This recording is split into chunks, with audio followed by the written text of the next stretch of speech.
Waktu berlalu begitu cepat, bukan sekadar kabur atau tak bermakna, melainkan penuh arti, seperti sungai yang mengalir deras membawa perubahan. Setiap hari dipenuhi tujuan mulia, pertumbuhan diri, kemenangan kecil yang membangun, dan kemunduran sesekali yang justru memperkuat jiwa mereka.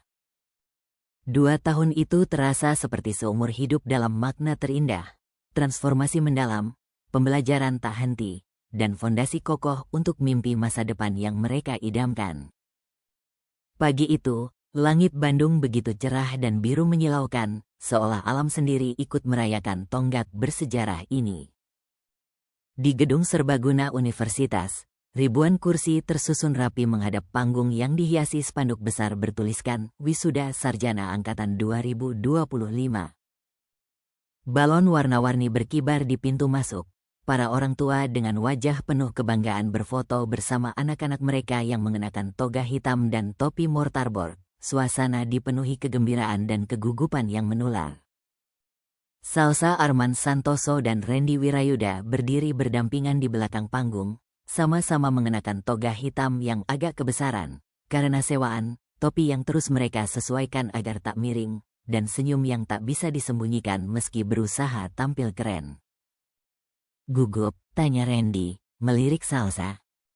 Ketakutan setengah mati, jawab Salsa jujur. Bukan karena wisuda itu sendiri, tapi karena harus berpidato sebagai lulusan terbaik di depan ribuan orang.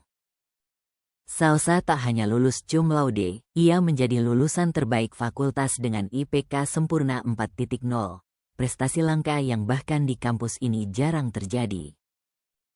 Meski kini menjabat sebagai CEO GFC dan mengelola miliaran dolar, ia tak pernah bolos kuliah, kecuali sidang pengadilan yang tak terhindarkan, tak pernah telat mengumpul tugas, dan tetap aktif berdiskusi di kelas. Kamu akan luar biasa, Randy meyakinkan, meremas tangannya lembut.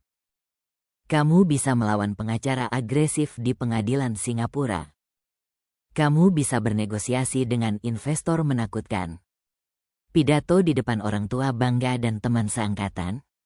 Gampang saja. Ini beda, Salsa bersikeras. Di pengadilan, aku berdebat dengan fakta dan data. Ini pribadi. Ini tentang perjalanan kita, perjuangan kita, tentang cinta kita. Randy tersenyum menggoda. Salsa merona, aku nggak akan bilang begitu. Tapi kamu memikirkannya, diam Wirayuda. Mereka berdua tertawa lepas, seperti pasangan yang sudah saling mengenal dengan baik, bisa saling menggoda, tapi juga saling terbuka tanpa pura-pura. Upacara dimulai dengan himne universitas yang dinyanyikan paduan suara, diikuti sambutan dari rektor, Profesor Dr. Hermawan, akademisi veteran yang dihormati di seluruh Indonesia. Lalu, satu persatu, nama lulusan dipanggil. Randy Wirayuda, Sarjana Ekonomi, jurusan Akuntansi. Cum laude. IPK 3.87. Randy melangkah ke panggung dengan langkah percaya diri. Di antara penonton, Aris Wirayuda berdiri dan bertepuk tangan antusias, tak peduli orang-orang meliriknya. Air mata mengalir di wajahnya. Ini bukan sekadar wisuda, ini pembuktian atas semua pengorbanan, ketakutan, dan tahun-tahun melindungi anak ini yang kini menjadi pria yang begitu dibanggakannya. Di sampingnya, Tuan Adrian juga bertepuk tangan, tersenyum hangat. Dan di baris belakang, Lucy dan Bram, yang sudah lulus tahun lalu tapi datang khusus untuk mendukung teman-teman mereka, bersorak keras. Dengan Bram bersiul menggunakan jari-jarinya hingga hampir membuat staf upacara marah. Randy menerima ijazah dari rektor, berjabat tangan, berpose untuk foto, lalu turun panggung dengan senyum yang tak bisa disembunyikan. Kemudian tiba momen yang ditunggu semua orang. Salsa Arman Santoso, Sarjana Ekonomi, jurusan Akuntansi. Cum laude. IPK 4.0. Lulusan terbaik Fakultas Ekonomi 2025. Seluruh auditorium meledak dalam tepuk tangan, bukan sekadar sopan, tapi berdiri dan bertepuk riuh yang tulus. Karena semua orang tahu kisahnya. Semua tahu apa yang telah dilaluinya. Putri seorang pengusaha yang difitnah, yang kehilangan segalanya, yang melarikan diri ke Singapura, yang kembali dan berjuang untuk keadilan, yang kini memimpin salah satu perusahaan terbesar di kawasan, dan entah bagaimana masih mempertahankan nilai sempurna. Salsa melangkah ke panggung dengan anggun, tak lagi gadis pemalu dan ragu 2 tahun lalu.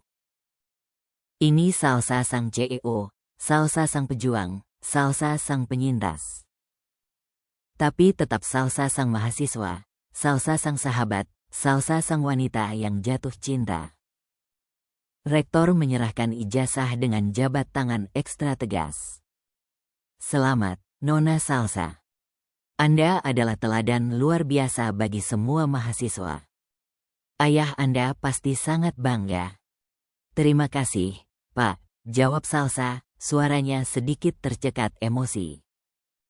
Lalu, ia diminta menyampaikan pidato perpisahan sebagai lulusan terbaik.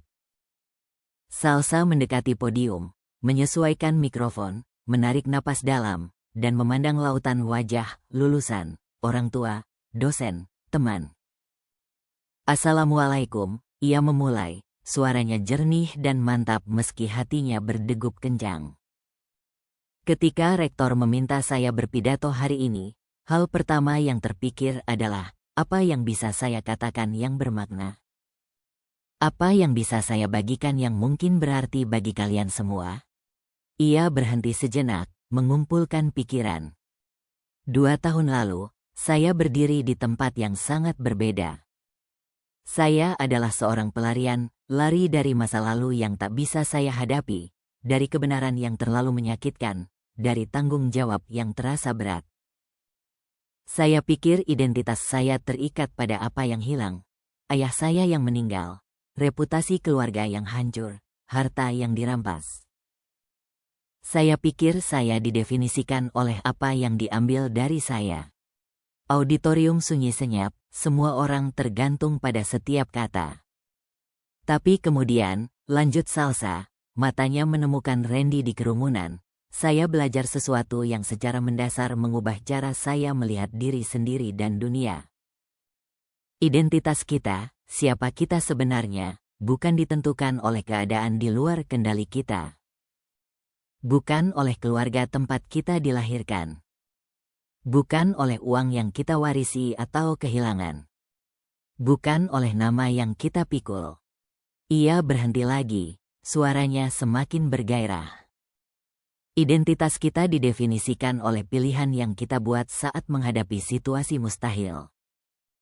Apakah kita memilih kejujuran saat berbohong lebih mudah? Apakah kita memilih keberanian saat ketakutan membanjiri? Apakah kita memilih cinta saat kebencian terasa wajar? Pilihan-pilihan itu, pilihan kecil, harian, sulit itulah yang benar-benar membentuk siapa kita. Banyak orang di penonton mengangguk, beberapa menyeka air mata. Saya berdiri di sini hari ini bukan karena saya mahasiswa sempurna. Saya banyak berjuang. Saya punya malam di mana saya menangis karena frustrasi, pagi di mana saya ingin menyerah. Tapi saya punya sesuatu yang lebih berharga daripada kesempurnaan. Saya punya orang-orang yang percaya pada saya. Ayah angkat dari sahabat terbaik saya yang mengorbankan segalanya untuk melindunginya. Teman-teman yang mempertaruhkan nyawa untuk membantu saya. Dan seorang pria, ia memandang langsung ke Randy. Tak peduli ribuan pasang mata menyaksikan, yang mengajari saya bahwa cinta berarti kadang membuat pilihan mustahil, dan percaya bahwa kebenaran akhirnya akan menang. Mata Randy berkaca-kaca. Jadi untuk semua lulusan di sini hari ini, Salsa menyimpulkan, suaranya kuat, ketika kalian keluar dari auditorium ini dan memasuki dunia yang rumit, tidak adil, dan sering kejam, ingatlah ini, kalian tidak didefinisikan oleh keadaan. Kalian didefinisikan oleh pilihan kalian. Pilih dengan bijak, pilih dengan berani, pilih dengan integritas. Dan ketika kalian jatuh, karena kalian akan jatuh, kita semua akan bangkit kembali dan pilih lagi. Itulah yang membuat kita menjadi manusia. Itulah yang membuat kita menjadi pahlawan dalam cerita kita sendiri. Wassalamualaikum. Terima kasih. Ia mundur dari podium. Auditorium meledak dalam tepuk tangan berdiri yang berlangsung hampir 1 menit penuh. Orang-orang bersorak, bertepuk, beberapa menangis terang-terangan. Itu bukan sekadar pidato, itu kesaksian, seruan perang, harapan yang hidup. Salsa turun dari panggung, dan seketika Randy ada di sana, menangkapnya dalam pelukan yang sedikit mengangkatnya dari tanah. Itu luar biasa, bisiknya. Kamu luar biasa, kita luar biasa, koreksi Salsa. Kita lakukan ini bersama. Sementara ribuan orang di auditorium Bandung merayakan, di kejauhan, ribuan mil jauhnya, sepasang mata mengawasi segalanya dengan hati yang hancur dan bangga sekaligus. Di Dubai, di penthouse mewah menghadap Burj Khalifa yang megah, seorang pria berusia awal 50-an duduk di kursi kulit Italia mahal, menatap layar laptop dengan intensitas luar biasa. Rambutnya mulai memutih di pelipis, wajahnya terkikis oleh tahun-tahun stres dan persembunyian, tapi matanya, mata tajam dan penuh kecerdasan, identik dengan mata Salsa. Arman Santoso, hidup, bersembunyi, mengawasi. Di layar laptopnya, siaran langsung upacara wisuda Bandung. Kualitasnya luar biasa bagus, karena tentu saja, ia punya orang di sana. Orang-orang yang ditempatkan strategis dengan peralatan kamera canggih, menyamar sebagai anggota keluarga yang merekam anak mereka. Ketika nama Salsa Arman Santoso dipanggil dan putrinya, ya Allah, sudah sebesar ini, sudah sedewasa ini, melangkah ke panggung dengan anggun yang membuatnya bangga sekaligus hancur, air mata mengalir tak terkendali di wajahnya. Putriku, bisiknya ke ruangan kosong, suaranya pecah. Kamu sudah menjadi wanita luar biasa. Jauh lebih kuat daripada yang pernah kubayangkan. Ia mendengarkan pidato Salsa, setiap kata menusuk hatinya seperti siksaan indah. Kata-kata tentang identitas, pilihan, membela kebenaran meski peluang mustahil. Dia bahkan tak tahu, gumam Arman, menyeka air matanya. Dia tak tahu aku hidup. Bahwa aku mengawasinya setiap hari. Bahwa setiap keputusan yang dia buat, setiap bahaya yang dia hadapi, aku ada di sana, tersembunyi, tak bisa bantu langsung, mati dalam hati setiap kali dia menangis. Ponselnya, terenkripsi, tak bisa dilacak, berdengung. Pesan dari salah satu orang kepercayaannya di Indonesia. Singkat. Langsung. Misi selesai. Gadis itu aman, Leo dan Feng dinetralkan. Dia berkembang, Tuan. Kapan Anda muncul?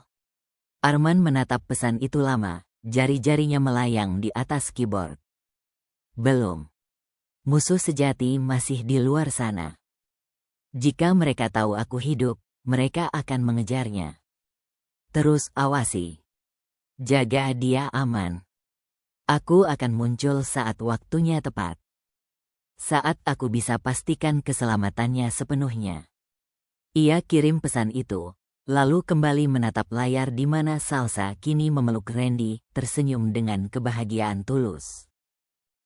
Sebentar lagi, Salsa, janjinya pada gambar di layar. Ketika aku telah menghabisi ancaman sejati, yang membuat Leo dan Feng tampak seperti penjahat kecil, aku akan kembali. Aku akan jelaskan segalanya. Aku akan minta maaf karena membiarkanmu percaya aku mati, karena tak ada di saat tergelapmu. Tapi sampai saat itu, aku harus tetap mati. Karena orang-orang yang benar-benar ingin menghancurkan keluarga kita. Mereka jauh lebih berbahaya daripada yang kau bayangkan. Ia tutup laptop, berjalan menuju jendela dari lantai ke langit-langit yang menawarkan pemandangan skyline Dubai memukau. Tapi ia tak melihat kota itu. Ia melihat putrinya, gadis yang ia besarkan, wanita yang ia menjadi, masa depan yang ia bangun. Perang sejati belum dimulai. Anakku tersayang, katanya pelan pada pantulannya di jendela. Leo dan Feng hanyalah pion. Pemain sejati, sindikat internasional yang mengendalikan triliunan, yang menjatuhkan pemerintahan, yang membuat orang menghilang, mereka masih di luar sana. Dan mereka masih menginginkan apa yang aku lindungi. Mereka masih menginginkan GFC. Mereka masih menginginkanmu. Ia tarik dari saku sebuah foto, lama, kusut, jelas sering dipegang dengan hati-hati. Foto Salsa saat berusia 10 tahun, tersenyum polos, memegang es krim, tak sadar badai yang akan datang. Aku akan lindungi kau, sumpah Arman. Bahkan dari bayangan. Bahkan jika kau membenciku atas kebohongan saat akhirnya tahu kebenaran. Aku akan akhiri ancaman ini selamanya. Dan kemudian, putriku tercinta, kita bisa menjadi keluarga lagi.